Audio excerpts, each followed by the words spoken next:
Hello, hello! Welcome to the show. This is Hack Hunter, where we review some of the best and worst tattoo artists in the country. Now, in this episode, one of our viewers from Mississippi wrote in, and she was having a hard time finding a local tattoo artist that could do a good portrait of her grandmother. And I don't blame her. She's in a small town where there's very few tattoo artists to pick from, and she was kind enough to show us some of the artwork of her local tattoo artist. So before we show you the artist that we found for her that we recommended, why don't we show you some of the local artists, starting with this gentleman. Enter Lou Daniel. You can find him as the owner of Screwy Louie Tattoo. They're in Carriere, Mississippi, or Carriere, Mississippi. I don't know how to pronounce it, but I'm sure one of you will correct me. You want to find them on Facebook, you can. Screwy Louie Tattoos on Facebook. Definitely worth checking out. The studio is actually pretty epic looking. Pretty nice studio he's got there. And I give major props on this cool purple floor. That is awesome. It's not awesome to have carpet in your workstation, though, or food or drinks. So, but I'll digress. If you want to find him on Instagram, he goes by the badass name of Fire Ass Ink. Definitely go check him out. Don't forget the underscores. Always do your own research, guys. But let me show you the highlights of what I found. There it is. Yep, that pretty much sums it up. A lot of his artwork had this real old school flair to it, and it honestly kind of reminds me of the very first studio I worked at 20 some odd years ago. A lot of the artists there were, doing artwork like this, real old school, straight from the 90s kind of looking stuff, clip arty stuff, flash rack stuff, square teeth on this skull, no shadowing in the eyes, very strange looking. I'll give him some props. He tried to do gears and stuff in this watch. Didn't do a great job, but at least he attempted them. We see a lot of pocket watches on the show where they just put squiggly lines in there. They don't even try to make the gears. So I give him a little bit of props, but I'm pretty sure that ace is backwards. I'm guessing he traced it on his light table and he forgot to mirror it, but definitely usually is on this side, isn't it? Anyway, moving on. Yeah, a lot of this kind of stuff, this gangster tattoo, hear no evil, see no evil, speak no evil, but look at how squiggly these lines are. The same shade of gray throughout. Didn't even attempt to make it look 3D with using like black contrast or any straight light source coming from any direction. Just kind of a jumbled mess of shading, and that to me is a real red flag. When an artist is just kind of randomly putting shadows in there in places and it still doesn't give it a 3D effect, kind of lets you know the artist probably has a hard time designing their tattoos to make them look 3D.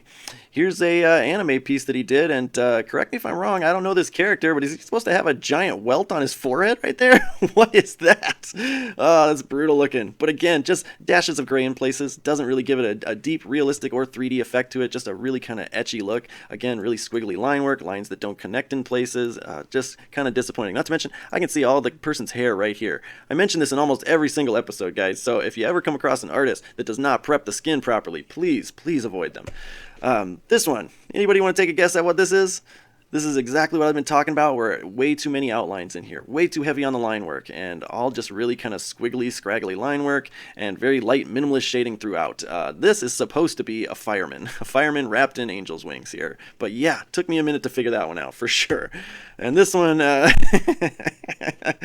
obviously a Freddy Krueger, a little silly looking. He definitely just kind of put some squiggles on his face, didn't even attempt to make it look really like what his face is supposed to look like, but I guess I'll give him some props. You can tell it's Freddy for sure.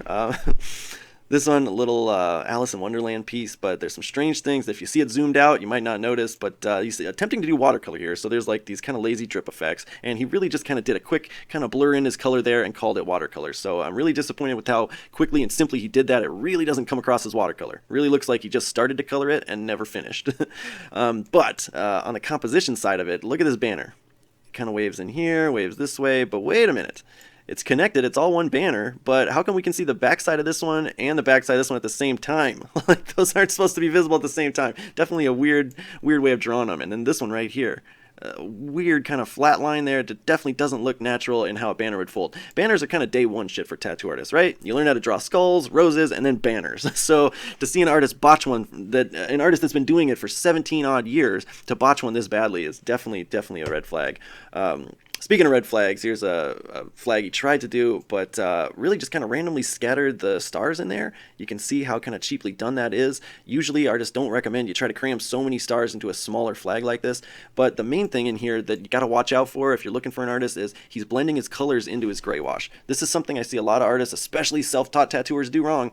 They think that you gray wash it first and then you color over your gray wash. That's not what you should do. Down here where the flag is folding, he should use black shadowing. Black shadowing blends into colors much better. Whereas gray wash will just kind of muddy up your colors and make them look a lot duller or patchier. So not a good sign at all.